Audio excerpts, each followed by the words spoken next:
urang selaku ustad, ulang selaku kiai, yuk urang babarengan bersihan sampah nu aya di otak urang. Urang jadi santri, yuk urang bersihan. Urang jadi pejabat, yuk urang bersihan. Lamun kiai, ustad, santri, pejabat kabeh bersih otak dakwah sampahan, negara Indonesia bakal ngelehkeun Uzbekistan, bakal negara Indonesia ngelehkeun Singapura, negara Indonesia ngelehkeun Amerika.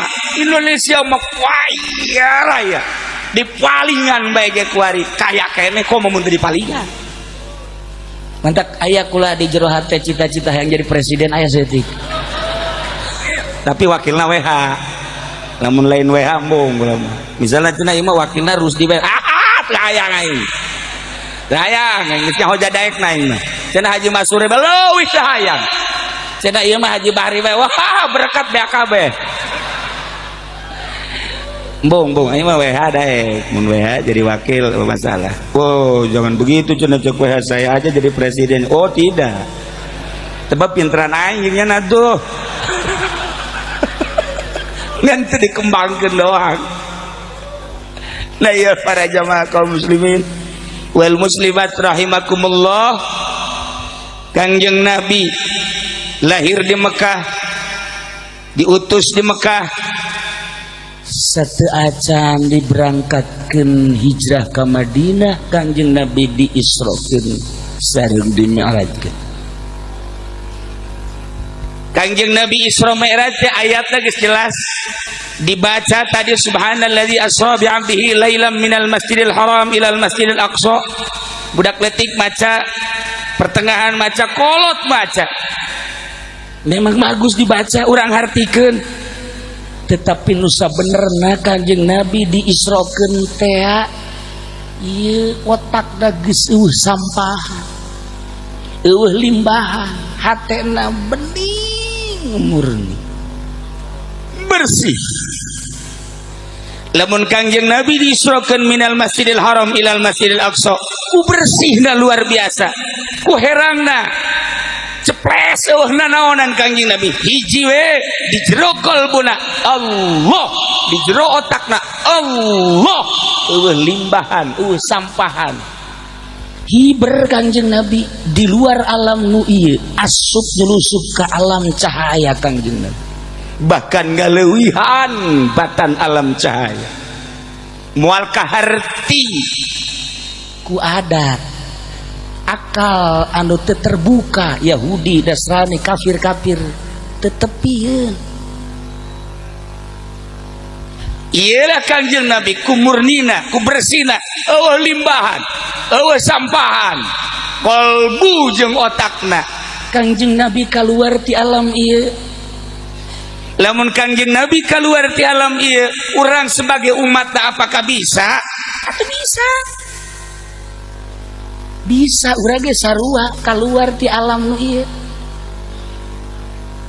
Kaluar ti alam nu ieu plek. Ka mana cenah kiai? Ka WC bisa. Urang kaluar ti alam ieu, alam dedeulean nu ieu ditinggalkeun, alam dedengean nu ieu ditinggalkeun, alam aambean nu ieu ditinggalkeun. Lamun urang geus bisa kaluar ti alam nu eta, urang ge bakal bisa Isra cara Kanjeng Nabi. Lamun Kanjeng Nabi geus Isra bisa Mi'raj, atuh urang ge bisa Mi'raj asar urang geus kaluar ti alam nu ieu. Carana kumaha cenah Kiai? Limbahna jeung sampahna ulah aya di dieu. Coba-coba cenah Kiai kumaha carana? Lamun urang hayang jadi presiden ulah aya coplok. Mun urang hayang jadi sugih jelema sugih coplok. Lamun urang hayang jadi kiai ge sarua ondo coplok. Ulah sok hayang jadi kiai. Mun hayang jadi kiai lamun teu dihormat we marah. Kieu bloon teh geus kitu teh.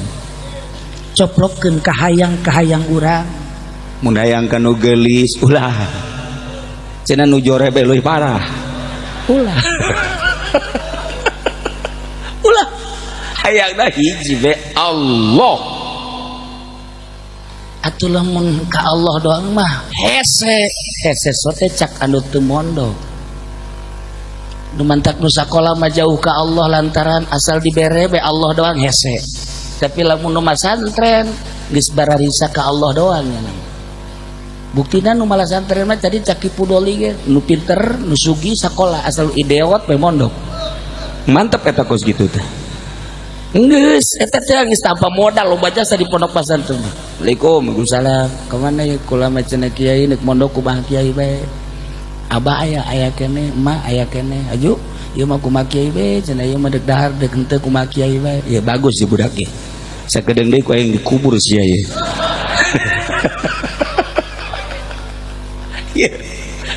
Ya, deuk ka Allah bae teh kudu boga ilmu. Ilmu nu endeu ka Allah bae lain babari. Jadi aya ilmu-ilmuna urang boga